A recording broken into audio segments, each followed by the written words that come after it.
శ్రీ గురుభ్యో నమః. మనము ఈ ఎపిసోడ్స్లో మాట్లాడుకున్న కేతు ఒక్కొక్క స్థానంలో ఉంటే ఎటువంటి మోక్షాన్ని ఇస్తాడని. మొదటి స్థానం 2, 3, 4, 5, 6 వరకు వచ్చాము. ఇప్పుడు సప్తమ భావం గురించి మాట్లాడుకుందాం. సప్తమ భావం అంటే కలత్ర భావము, కలత్ర భావం అంటే ఇంటి ఇల్లాలు, అలాగే ఆడవాళ్ళంటే భర్త ద్వారా సప్తమ భావం. అంటే సప్తమ భావంలో కేతు, లగ్నంలో రాహు ఉండాలి. ఉన్నప్పుడు ఏంటంటే సప్తమ భావంలో కేతు ఉంటే భార్య ద్వారా, అంటే ఇక్కడ మనం స్త్రీలింగంగా చూసుకుంటే భార్య ద్వారా వచ్చే మోక్షం, లేదంటే భర్త ద్వారా వచ్చే మోక్షం. మనం పురాణాల్లో చూస్తాం, సతీ సావిత్రి కథ మనం చూస్తుంటాం.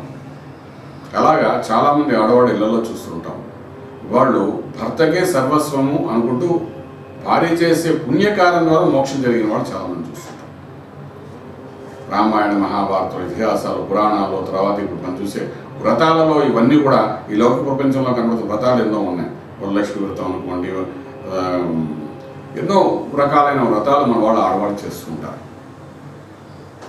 అలాగే స్త్రీ సంపదకి చాలా ముఖ్యమైన పాత్రగా భావిస్తూ ఎన్నో మంచి కార్యాలు చేస్తూ ఉంటారు. అంటే స్త్రీ మూలకంగా, అంటే భార్య మూలకంగా వచ్చే మోక్ష మార్గం ఏదైతే ఉందో ఆ మోక్షానికి సప్తంలో కేతు ఉండడం వల్ల జరుగుతుందని చెప్తామన్నమాట. మనం ఎంతో కొన్ని పురాణాలలోని పతివ్రత కథలు అన్నీ మనం వింటూ ఉంటుంటాం కాబట్టి ఇవన్నీ కూడా భార్య మూలకంగా మోక్ష మార్గం వచ్చింది. వివాహ బంధం జరిగిన తర్వాత ఒక పూజా కార్యక్రమం ఎప్పుడైతే మనం చేస్తుంటామో ఇంట్లోని, ఆమె అన్నీ సవరించి పెట్టిన తర్వాత మనం పూజా కార్యక్రమంలో కూర్చున్నప్పుడు ఆ సవరించి మనం చేసే సేవ ఏదైతే ఉందో అది మనకు మోక్ష మార్గం చూపిస్తుంది.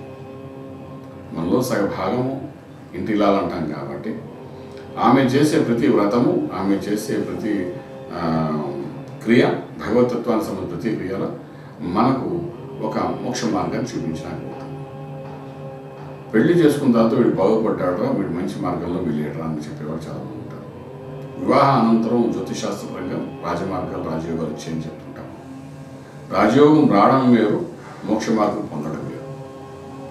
చాలామంది ఇంటి ఇళ్ళలో దైవాంత సంబంధమైన కార్యక్రమాల్లో పాల్గొంటూ సేవా కార్యక్రమాలు చేస్తూ కొన్ని ధనాన్ని మనసుకు నచ్చినట్టుగా ఖర్చు పెడుతూ ఎంతో ముందుకు తీసుకెళ్తూ ఆ వంశాన్ని నిలబెట్టడానికి ప్రయత్నం చేస్తూ ఉంటారు. స్త్రీ మూలకంగా వచ్చే మోక్షం మనకు చేయాలని అనిపించకపోవచ్చు, కానీ మన ఇంటి ఇళ్ళలో ఎప్పుడైతే ఇటువంటి కార్యక్రమం చేస్తారో దానివల్ల మనకు ఒక మోక్ష మార్గం కనబడుతుందన్నమాట. ఎందుకంటే భార్యాభర్తల సమ్మేళనే సంపూర్ణత్వం అని చెప్తాము. భార్యాభర్తల సమ్మేళనే సంతానం అని చెప్తాము. భార్యాభర్తలు కలిస్తేనే సంతానం కలిగి వంశోద్ధారకుడు వచ్చి సంపూర్ణత్వం ఇస్తూ మోక్ష మార్గాన్ని ఇస్తారని చెప్తారు. ఇవన్నీ మనం చెప్తాం కాబట్టి స్త్రీ మూలకంగా వచ్చే మోక్షము అన్నది పురాణంలో కనబడుతున్న, ఇతిహాసాలు కనబడుతున్న, ఏదైతే పతివ్రత స్థితిలో ఉండి చేసే కార్యక్రమాలు ఏవైతే కనబడుతాయి ఇవన్నీ స్త్రీ మూలకంగా మనకు మోక్షం వస్తుంది అని చెప్పడానికి అవకాశం ఉంది. శుభం భూయాత్. For further details, contact Astro Village Astrological Clinic, Lakeview Apartments, 4th floor, behind Delhi Public School, Chitrapuri Colony, Kajagoda, RR District, Hyderabad, 5,08,000. Phone numbers 88559147, 88559148, 970444701, 97044470002.